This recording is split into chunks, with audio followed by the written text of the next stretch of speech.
So before the video begins today, I have a few announcements I want to make. The first is that I now officially have Sony Vegas Pro. Soon enough, I'll be phasing out Movie Maker videos. Ramo is going to help me learn to use it and I'll start playing around with it this week.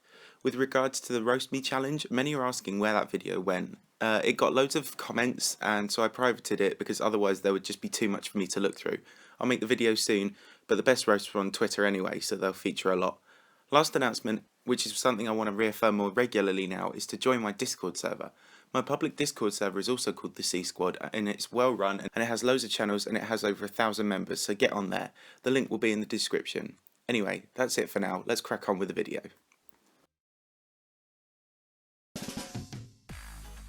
Death Corridor is a level by KaotikJumper that was released in October 2015, when the trend for impossible levels was rising with silent circles. It was made to be a completely impossible level and was followed up with a mega collab sequel called Haunted Corridor by the members of the Silent Engine team. Death Corridor went without really being noticed or relevant for about 6 months, besides getting quite a lot of attention from Tosh Deluxe. However, in early 2016 the level was updated by Kaotik and it was redesigned and the gameplay was rebalanced. The level was also replaced with possible but extreme demon gameplay and a design a bit more akin to 2.0. After this, it gained a weirdly high amount of attention, with many wanting the level to actually be verified. Suddenly, Death Corridor went from a random impossible level with a cool song to an upcoming extreme demon that began to attract views and fame for anybody involved. Death Corridor became a renowned name in the community, and it became the last addition to the big 4 legendary demons of early 2.0, which I'm going to do a separate video on. Those legendary demons are unnerfed Phobos, Sonic Wave, Bloodbath, and Death Corridor. Obviously, Bloodbath was already out, but unnerfed Phobos and Sonic Wave were eventually verified and rated. Death Corridor is the final level in this quadruplet, and is the last one left to be verified. And this is what we're going to be looking at today. How should Death Corridor be verified when the time comes? If you remember, I did a similar GD Theories episode in May on Silent Club Step, and if that could be verified. In today's episode we have a step removed because we know that Death Corridor can be verified, so we're just going to be focusing on how people should go about this, and in what style, and how it should unfold. So without further ado, let's get into it.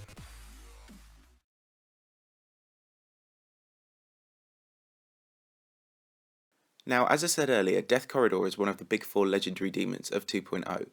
These levels were the hardest demons of the time, and this quadruplet was gradually replaced in about May-June 2016 with Sonic Wave Infinity, Yatagarasu, Bloodlust, Sonic Wave Rebirth, and then that was phased out eventually with Blade of Justice.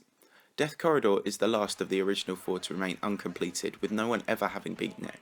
The reason for this is because out of the big 4, it was the least relevant. This isn't meant to disrespect Death Corridor, but it simply wasn't as popular as the other 3. Bloodbath was and still is the biggest demon release in history. Sonic Wave was absolutely infamous in the year and a bit it went unbeaten for, and Phobos was an extremely controversial mega collab by a number of famous people. Death Corridor lacked any of this flair really, or any drama. It also lacked big names, and so generally, as new players in the game looked for new verification projects, bigger fish were fried over time. Obviously, people have been attempting the level, but it's so annoyingly inconsistent and extreme that no one has really had the determination to see it through to the end. Sonic saw Sonic Wave through to the end because of the name and legacy. Death Corridor just didn't really seem to have any of that. That being said, it is still close to being verified by several players, and there are a number of potential routes to verification it could take, depending on who verifies it.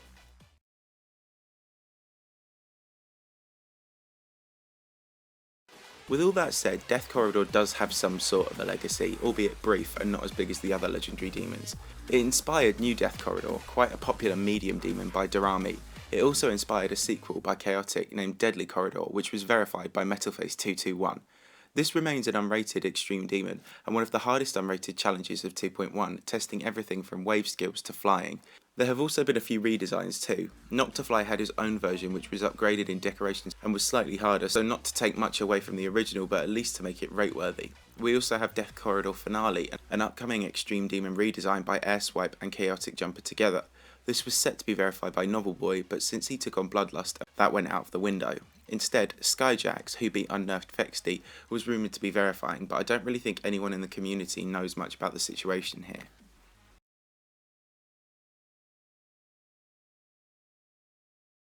There are quite a few players involved with the level. At the moment, our 3 main players are Noctafly, N-Level and Metalface221. All three have made significant progress on the level, with Noctifly making progress on a slightly harder version too. All three have the potential, but neither seems to be able to conjure up the determination to see it through. N-Level seems the most likely at the moment, getting 63% on the back of his amazing run in GD, which has seen him beat Erebus, Sonic Wave, and he will soon be moving on to Yatagarasu. We also have Sonics and Diamond Splash, two of the top players in the world right now. Both arguably have a huge potential too, given how both have completed all 5 of the top 5 demons, but both had their main progress breaks back at the turn of 2017 as opposed to now, so it seems as if they may be out of the question. Sonics also has Sonic Wave Infinity, and Diamond Splash has Fusion Z. While Diamond Splash has been involved in far fewer verification projects, Fusion Z doesn't really seem to be going anywhere at the moment, in favour of Diamond just attempting the rated Extreme Demons. The only other 2 players are Nobbleboy and Skyjax, but neither seems to have publicly been involved in the level for a few months at least. I think Nobbleboy will go from Bloodlust straight to God Eater, and then Yatagarasu, then on to Orochi, so I doubt he'll be free for any other verification projects. As for Skyjax, well, he is fundraising for a new graphics card, and until then he won't be verifying the level. He hasn't uploaded in about 4 months, and so it's a fair assumption that Death Corridor's old version could very well be released before he is able to verify the finale. So there are our players, and out of 8 of them mentioned, it seems like Noctifly, N-Level and Metalface will be 3 of the most likely candidates.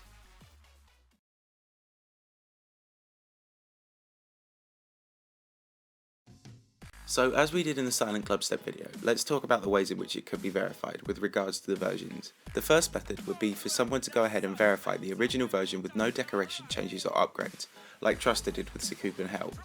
This would discount all the rebirths, as this version would probably become a rated one and would make a top 5 demon.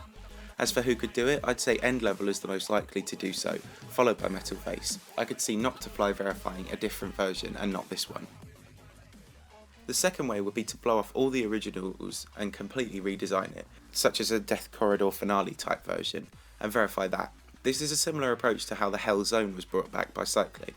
He didn't verify or try to revive the original first. I don't think there'd be any real problem with this, but if Skyjax can't verify Death Corridor finale anytime soon, it looks as if we might have to be waiting a long time for something like this. The old version would be the quickest route, and for me, I could either see Skyjax or Noctifly doing this, but this might take significantly longer than the first route.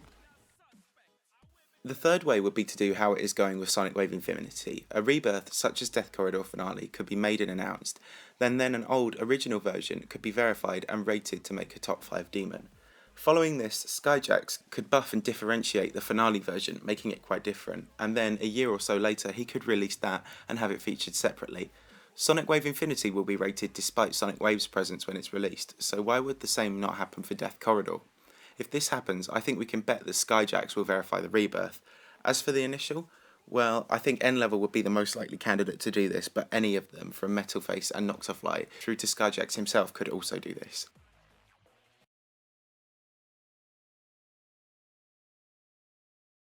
So overall, how should it be done? Well, in my opinion, I think we'll get the most legacy out of the third option.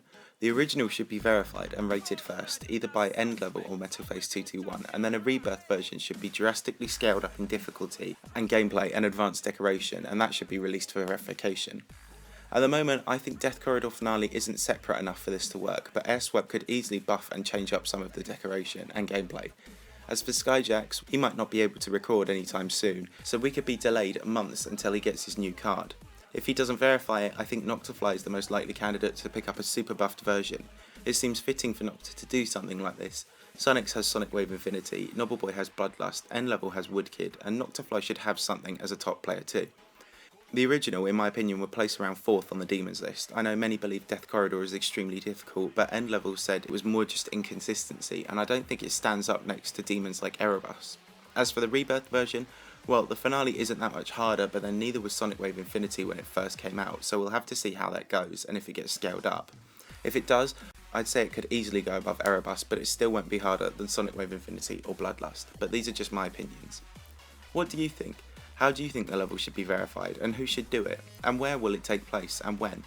Be sure to have your say in the comments below. If you liked the video, please leave a like on it, and if you could subscribe, it would really help me out. Thanks a lot guys, I'll see you very soon.